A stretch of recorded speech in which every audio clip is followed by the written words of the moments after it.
welcome and thank you for joining us for this reuse informational session. Those of us speaking today are part of the reuse industry and has largely been unfunded by the state for over 2 decades. And we are super excited to have your attention as a result. Serendipity and hard work have brought us here today to discuss the reuse industry. We're going to provide you with information on why 60 environmental organizations, companies, and government agencies co-signed a letter dated May 22nd asking for $25 million to be dedicated for reuse grants in the 2021-2022 California budget. We believe it's time to invest in reuse infrastructure given the climate crisis and what may be an unprecedented opening to reboot the way we manage waste after a disastrous few years of recycling markets. We are extremely vulnerable due to global markets, as we've seen with COVID, and it also was happening even before COVID. So by investing in reuse, we can develop local and statewide resiliency for managing materials as resources instead of as waste. This session is essentially a lightning round of both data and qualitative presentations on various reuse sectors.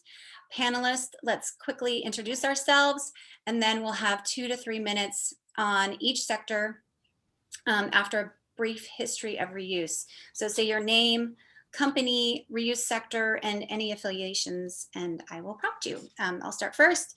My name is Nicole Tai. I am the CEO of Green Links, and my company is part of the deconstruction and building materials reuse retail sector. I am also founder of Bay Area Deconstruction Work Group and vice chair of Reuse Alliance. So why don't you go ahead, Stefan? I'm just going to pick from the top of my screen.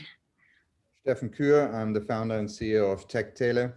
We are a textile and sewing business in Santa Rosa with a strong focus on upcycling used materials. And I'm also on the board of the Reuse Alliance. Max? I'm Max Wexler. I'm the operations manager at Urban Ore, a reuse, retail, and recycling facility in Berkeley, a for-profit since 1980. And I am also on the steering committee of the Bay Area Deconstruction Work Group. Kyle? I'm Kyle Wiens. I'm the CEO of iFixit. We're based in San Luis Obispo, but we have a global influence. In the last 12 months, 17% of Californians accessed iFixit to learn how to repair something. And Samantha? Hi, everyone. Sorry, my name is Samantha Summer, and I'm the Director of Business Innovation for the national nonprofit organization Upstream. We're working to end single-use packaging, primarily focused in the food and beverage service industry by co-creating conditions for the reuse economy to thrive because of the many socioeconomic and environmental benefits. And thanks for having me today.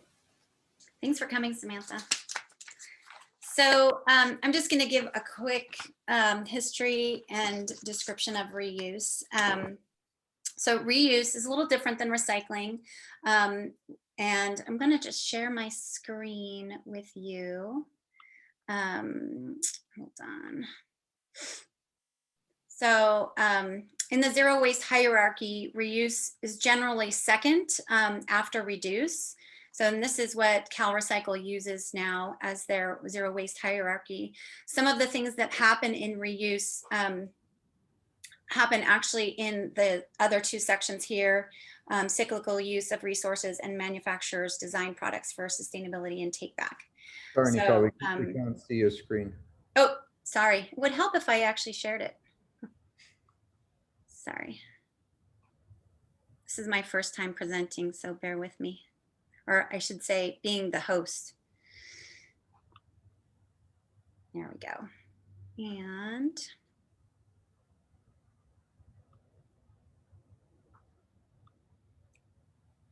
There we go. okay, now you can see all my stuff. So let's see, where am I? There we go. Okay. So this is the zero waste hierarchy. Let me just move this down here. And as you can see, reuse is generally second in line, but CalRecycle has added these two other sectors here, which pretty much include some durability and other reuse programs. So reuse is the action of or practice of using an item, whether it's for its original purpose or to fulfill a different function. So it is distinguished from recycling, which is the breaking down of used items into raw materials and then manufacturing a new product out of that raw material. So in our sector, we typically do not actually engage in breaking things down into their smaller components. There might be some remanufacturing that happens, but there are many sectors in reuse, and it encompasses kind of a large industry, a group of industries, and that includes upcycling, which is, you'll have an example today of turning used textiles into bags and other products. We used to do wood, reclaimed wood into tables. So that's some examples of upcycling. There's remanufacturing. So things like refurbishing furniture and things like that. Repair, we have everything from cars to iPhones. Repair is a pretty strong industry, but needs a lot more support. Reuse retail, which is the urban ore model / Goodwill. There's a lot of organizations that do reuse retail, and I'll talk a little bit about that.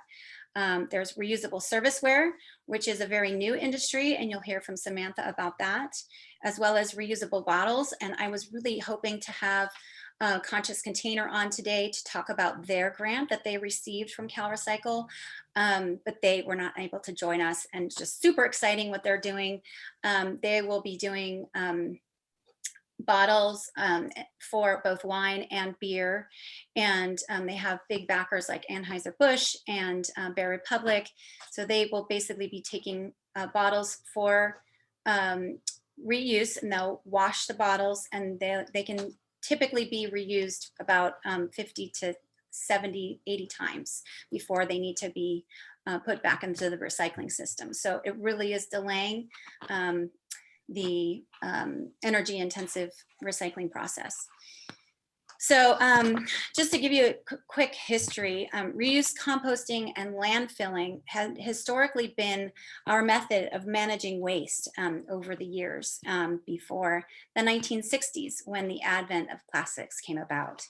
This is when food and other industries began to shift away from reusable packaging and serviceware to single-use plastics.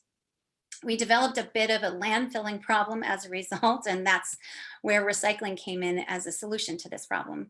For the last 30 years, we have developed a waste management system based on what we know as the black, blue, and green bins, where we have weekly service and magically materials just go away, and then we see them again at the store. Meanwhile, consumption rates have dramatically increased, and our waste problem looms ever larger as we've moved away from durable goods and goods that actually can be reused and repaired, and packaging and clothing as well.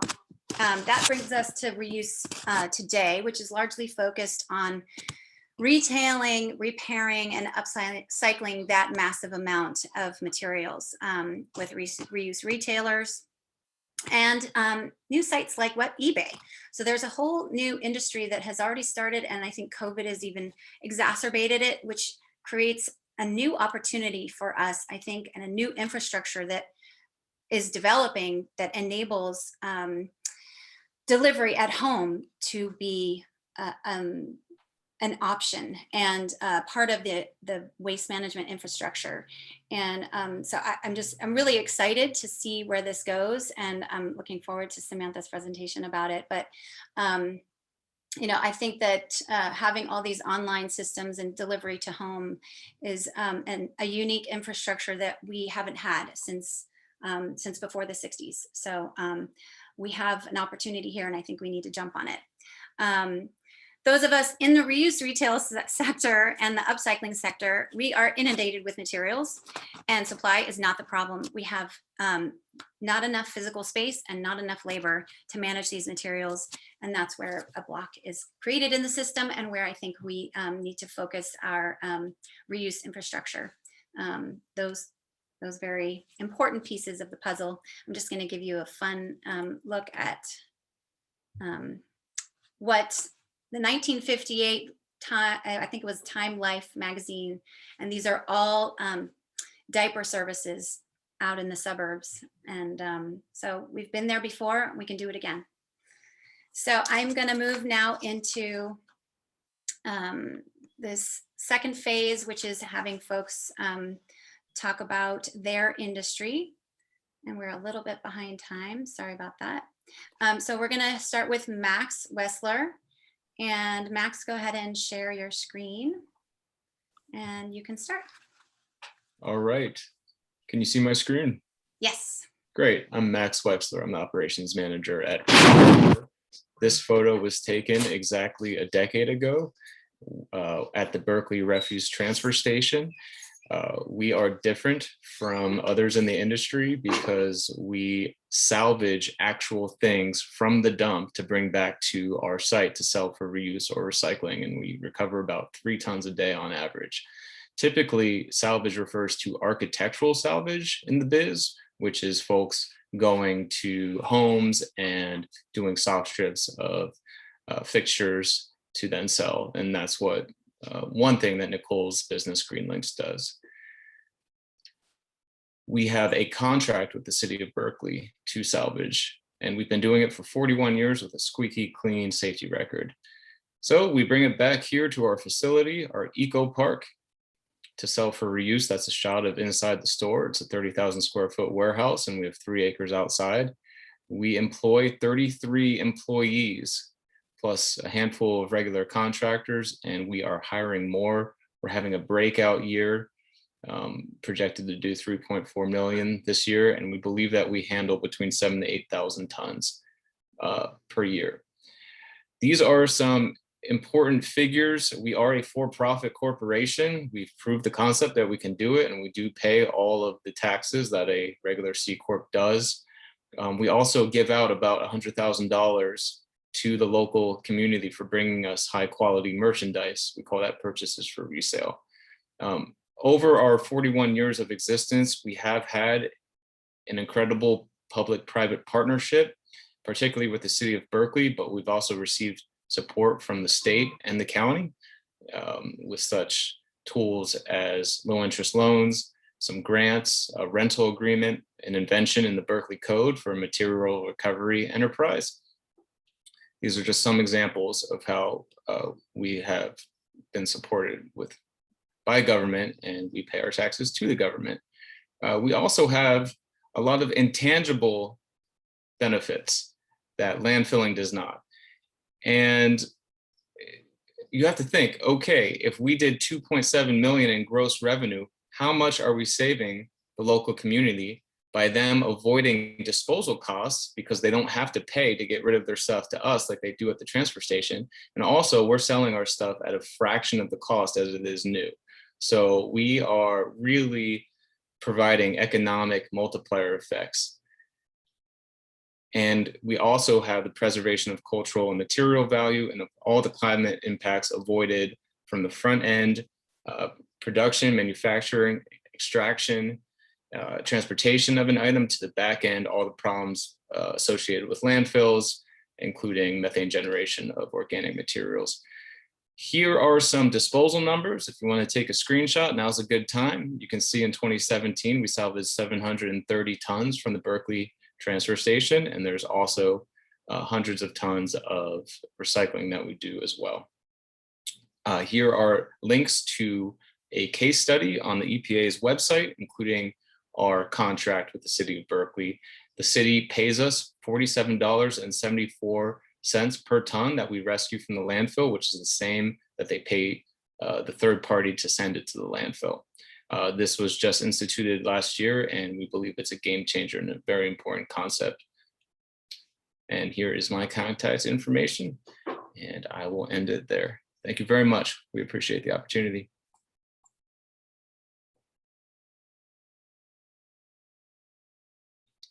Okay. You're on mute, Nicole. Thank you. Let's move on to Stefan. Let's have you go ahead and share your screen. All right, can you see it? Good. Stefan Kür, Tech Tailor. We are a textile and sewing manufacturing business located in Santa Rosa. And our mission is to rethink waste and the way we treat used materials. There's way too many cool materials that have a lot of life left after their initial purpose is done. And they currently mostly end up in the landfill, from decommissioned fire hose, of which we received approximately 7,500 pounds over the last year and a half between the Kincaid fire and the glass fire. Tons of banners and advertising billboards, burlap bags, grain bags, uniforms, a lot of overstock fabric, old tablecloth and linen. So tons of materials that still can be used. And so we partner with a lot of local businesses and cities as well to help them identify used materials in their waste stream and try to capture that stuff before it goes to the landfill. And what we do is we basically take this stuff and upcycle it, turn it into new, unique, sustainably made products made right here in Santa Rosa. For example, the fire hose into belts, coasters, keychains, pouches, some of the banners and billboards from Sonoma Raceway into unique duffel bags, laptop sleeves, tote bags, burlap bags also into decorative pillows, shopping bags. These are grain bags from Alvarado Street Bakery, super durable material. They throw away about 80 to 100 of these huge totes every week after emptying the wheat berries from those guys. Almost like new, the material, basically. So the key challenges we see here, first of all, there's no grant money. I think we had the first upcycling grant this last year, just awarded, and there was nothing in there for textile or anything that's not, for example, the packaging and reusable utensils, stuff like that. So there was nothing to help us really grow and scale what we do. Some of the challenges, again, Sonoma County is expensive to store the material before we can, turn it over, sell it is expensive, the handling of material as well. We need incentives for businesses and consumers to buy more repaired products or products made from reclaimed materials. There's a good example in Sweden, I think, when you get tax credits and 50% off your VAT or your sales tax if you buy repaired stuff or you get your products repaired. So there's a lot of creative ways of trying to help promote what we do. Our goal at the moment is to work with corporate businesses to help them move away from all the cheap import swag that they hand out, corporate merchandise that is usually ends up in the landfill as well because it's not desired, and rather turn their advertising banners that are already paid a lot of money for, that are part of their branding and marketing history, rather turn those products into some meaningful gifts to give away that live on and keep telling the marketing story. So that's our mission, and I hope we can bring more attention to all the different materials that are out there that actually have a lot of life left. Thank you. Thank you, Stefan. Sam, do you want to go ahead? Sure. Hi again, I'm Sam from Upstream, Director of Business Innovation. So we are a nonprofit. I am basically not selling things, but selling a future that we are imagining where we can get all of our goods and services without all of the waste. So I'm going to make more of a statement than actually show a PowerPoint or slides, but I appreciate the slides I've seen so far. I just want to say I fully support the funding being considered for reuse grants to inject much needed capital, because we can recycle or compost our way out of the billions of pieces of single-use food serviceware packaging flowing through our systems in California each year. There are over 75,000 food and beverage businesses in California, over 70 large event stadiums in California, and countless music venues and institutions like schools and corporate campuses and even government buildings where the industry is ripe for disruption. I'm happy to share that there are currently dozens of reuse service companies and providers in California that do everything from reusable containers and reusable cups for takeout and delivery. These services thrive in closed systems like events and institutions, or in open networks like busy business districts and neighborhoods.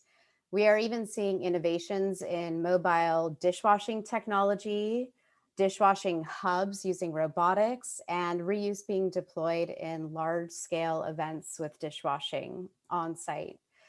There are even software solutions that are ramping up in the marketplace with apps that drive consumers' participation in the services and manage the checkout and return of these reusable containers and cups. These companies have proven time and time again through small scale pilots that they are and can be successful. They have all of the tools, all of the business models and plans, and the software and tech enablement, but are seriously lacking in funding and capital. With a funding injection from grants such as this, they can scale and significantly increase their impact in our communities throughout the state. Thank you. Thank you so much. Oh, and I just wanted to mention one more thing. If you don't know what a reuse service provider is, in the cups and containers and even reusable shipping up and packaging, and I would recommend and reuse for and refill for consumer and retail goods. I recommend going to our website, upstreamsolutions.org, and we have one of the largest and most up-to-date reuse service business directories, and I welcome you to go check it out. Thank you. Thanks a lot. So we're getting low on time, so why don't we go ahead and have Kyle. I'm going to read for Jamie after you, Kyle. Okay, sounds great. Yeah, so I represent both iFixit and the Repair Association, which represents repair businesses across the state and the rest of the country. Yeah, just to think of this in context, repair is about 3% of the employment in the state. So if we think about the reuse industry being small, well, when you include everyone who is out there fixing HVAC machines and iPhones and automobiles, there's a significant carbon impact to keeping all of that stuff functional. US PIRG, the Public Interest Research Group, released a report and found that if so Americans across the board, we buy about 161 million new smartphones every year. If we could delay those purchases and hang on to the phones that we have, it would be the equivalent of taking 636,000 cars off the road. So there's a significant carbon impact embodied in manufacturing. We're often not manufacturing these products here. We're manufacturing them in Asia, where they have a dirtier mix of power. Oftentimes it's coal power that goes into the power plants to manufacture all the smart gizmos that we love. The cool thing about looking at the repair economy is there's significant at-home environmental or economic advantages as well as environmental advantages. So I think where I would encourage you to think as you go with the grants is, how do we bring the repair economy into the green economy? How do we rebrand repair jobs as green jobs? Part of the progress that we've made on this is right to repair legislation. Right to repair bills would require manufacturers make parts, tools, and information available to independent repair shops, the same information that the manufacturers have. We already have those laws on the books for automobiles. So your local independent mechanic has access to the fancy Ford diagnostic software to fix a brand new Ford Explorer. But your local iPhone mechanic does not have access to that same information. So the Apple Store has a competitive advantage over your local shops. We're trying to fix that. In California this year, we had a right to repair bill that was focused on medical equipment for hospitals. It was SB 605, sponsored by Senator Eggman, and it made it out of two committees unanimously. It was going very well. We had support from the California Hospital Association. Unfortunately, that bill died so far this year, and it was just focused on medical equipment. Next year, we're looking forward to working on a broader bill. And one thing that may be a little bit different than what you're thinking of, the bill had no fiscal note. There's no there's no cost to the state of enabling free, equal access to repairs. So we're excited to work with all of you, whether it's grant funding or clever ways of encouraging local repair economies. We're all in this together, and we appreciate your support.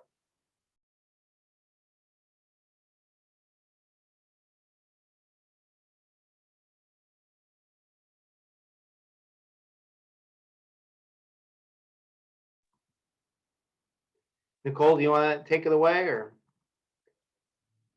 Nicole? Yes, I am just I'm just loading Jamie's presentation right now. Hold on one second. California's bill, we were really excited. We thought it really had a solid chance. It died just at the last minute, and this was probably lobbying on part of the medical device manufacturers. So we have a steep uphill battle. But news I can report. So in New York State, we have $2.5 trillion of market cap registered to lobby against right to repair. And just today, we've overwhelmingly passed the New York Senate with right to repair bill. Very exciting. This is broad. This includes all consumer devices. Include a lot of Republican support on the bill. Unfortunately, we're probably going to run out of time to get that bill also through the Assembly in New York this year, so it'll be teed up there. But I'd say California still has a chance to beat New York to be first in the world to get this done. Great. Okay, I am going to now present on behalf of Jamie Facciola of Furniture Cycle. She is on vacation and has zero Wi-Fi from where she is. So I'll do my best, Jamie. Okay. So Furniture Cycle was catalyzed by a passion project that documented over 50,000 pounds of street furniture in 15 months within 2 miles of her North Oakland home, 89% of which was reusable. Furniture waste is a $24 billion £1 billion blind spot. Locally, it's only considered in terms of illegal dumping and bulky waste pickups. Neither addresses the root cause of this widespread phenomenon. From her findings, she believes we have a furniture problem that is being mistreated as a waste problem. In the last 50 years, furniture waste has exploded by 600%, with 80% being landfilled. Furniture imports to the USA have increased 5 times, and employment in manufacturing has sunk to less than 10% of the workforce. We need to build back better. By investing in place-based solutions, we can combat these challenges and spur us towards our waste equity and climate goals. Furniture waste is heavy, localized problem that has been long been seen as a challenge when it is actually an opportunity to invest in and grow regional furniture hubs that keep materials at their highest purpose for as long as possible while supporting local economies. What is commonly described as furniture waste is not waste as much as it is unwanted. And we don't have any systemic solutions for perfectly imperfect, unwanted furniture. It cannot be donated, sold, or gifted. In the UK, 42% of bulky waste is furniture, 32% of which is reusable, and 51% is with slight repair. It can be reusable. Her research supports this. Addressing unwanted, imperfect furniture is where investment is needed most.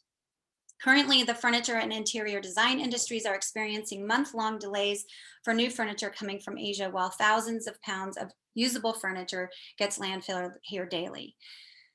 This is especially ironic as demand for eco-friendly home furnishing grows. Meanwhile, there are shortages in skilled labor, especially reupholstery, since the trade schools closed down after furniture remanufacturing moved abroad. And this is a common problem in a lot of our industries in reuse.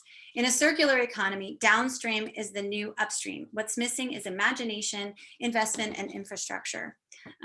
She has a haunting statistic that waste management has more employees in the USA than we have reupholsterers.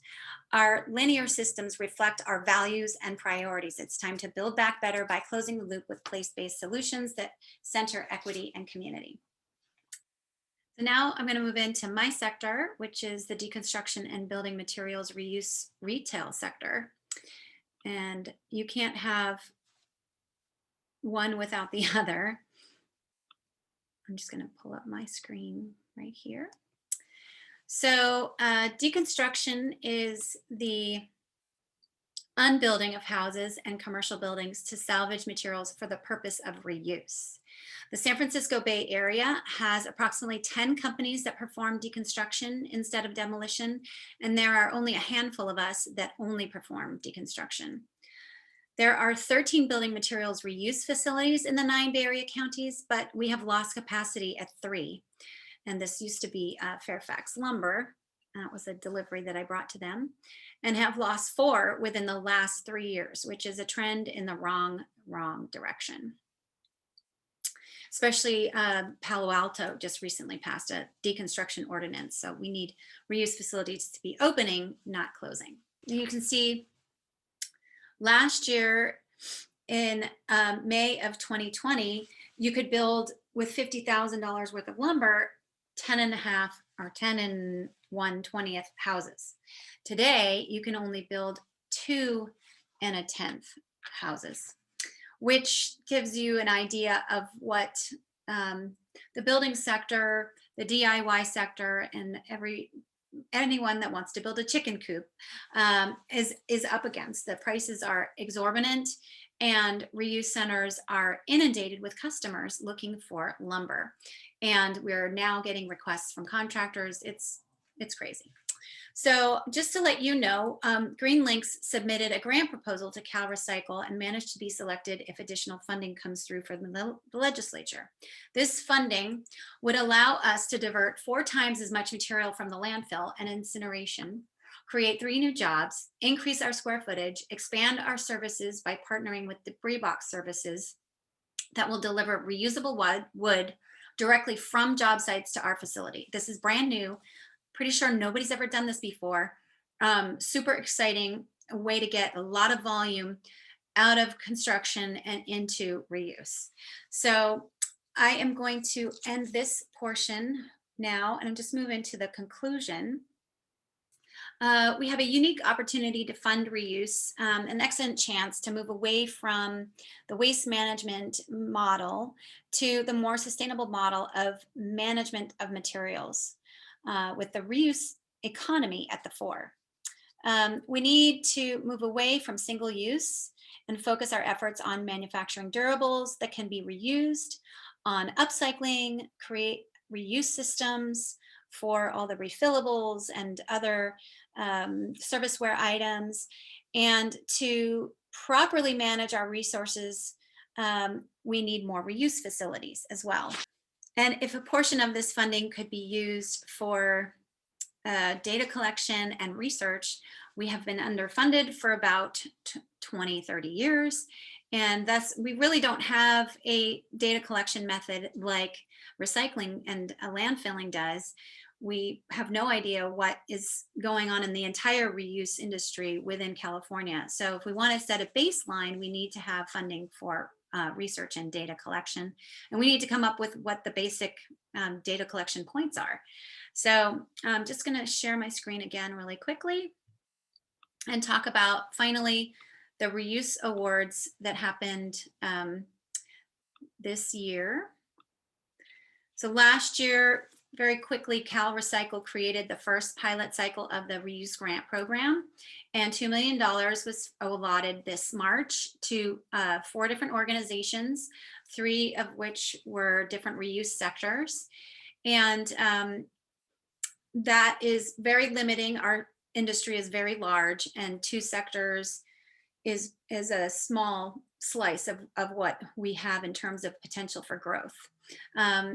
In addition, they selected 6 other projects for additional funding or for funding if additional funds become available. So we have 6 shovel-ready projects ready to go if this funding is passed. And I'm just going to say right now, you know, these are also within those 2 limited sectors that I was talking about earlier. We still have other sectors like upcycling, remanufacturing, repair, and probably many that I'm not listing here that also are going to need funding. So $25 million is an amazing number for us. We have the ability to create and expand 60 potential projects out of that. Reuse is a much lower investment base, has a much lower investment base than recycling. We have a lot less in terms of regulations and permitting to get our facilities up and running. So your money will go a longer way, and we will be much closer to reaching our sustainability goals by heading towards the direction of reuse instead of continuing on the path of landfilling and recycling. Thank you so much for your attention today, and feel free to email me if you have any questions, or any of the panelists. If you have any questions, feel free to call me. Thank you so much.